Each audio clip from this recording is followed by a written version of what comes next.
Hello and welcome to continuation video about this Roksan Attessa Transport. Well, it's either a continuation or a new video because I have two of those for service and I have no idea which one is which now. They both pretty much had similar faults, they wouldn't work. So how did it all start? The first thing I found was that the belt that drives the head up and down was totally perished. It turned into goo or even thick grease. And the micro switches were dirty. There's a micro switch there that tells the servo when the head arrives at the end. There's another one underneath the CD that tells it when it's reaching the center of the disc. There's one here that tells the servo when the cover is open, one when it's closed. So I cleaned those, and I hope that will be an easy one. I put it all together, nothing happened. So I started looking at electrical problems, checked voltages, and in here we have 1, 2, 3, 4, 5, 6, 7, 8 regulators, and then we have 9, 10, 11 and a 12 over there. So it's 12 regulators. I checked them all and they were all good. One was perhaps a bit out. So those of you who watch my videos would know that the first capacitors you should suspect is you should be suspicious about are the ones that are next to the regulators, because the heat doesn't do them any good, and that was the case here. So while at it, I replaced all of them with low ESR capacitors made by Nikon. Well, that didn't do much of improve them either. So by then I thought I'd better look at the mechanism, and I took it apart and I found that this harness was routed badly, and I found a loose washer there.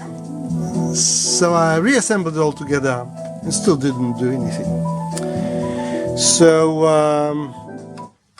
then the next stage, I have to do this to show you. The next stage was to disassemble the mechanism yet again and look for further trouble. And by the way, that's the other micro switch there. And I did find a trouble, which was that gear. You see the brown gear there? Well, originally it wasn't brown, it was white. It's that one there. And it's lost a few teeth. And some CD, oh, most of them, but this one certainly knows where the head is, I suppose, by how much travel it does. Maybe it counts the revolution of the gears, and if the gears are missing some teeth, well, then it just cannot find a track or even the table of contents. You see, table of contents now are read pretty well, and this is my scratch CDR, but I'm not entirely happy with this player. Even though, you see, it sort of plays, and it will play to the end, and as you see, the focus lock is pretty good, you know. It works fine on its jelly suspension, but the initial lock is not always good.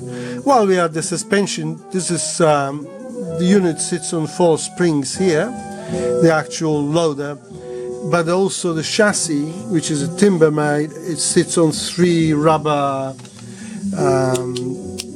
bits. You see it over there, you can see those bits. But so it's double chassis, double suspension chassis, whereas the Roksan DP1 I worked on before, there was another video, had the triple chassis. It was an older model.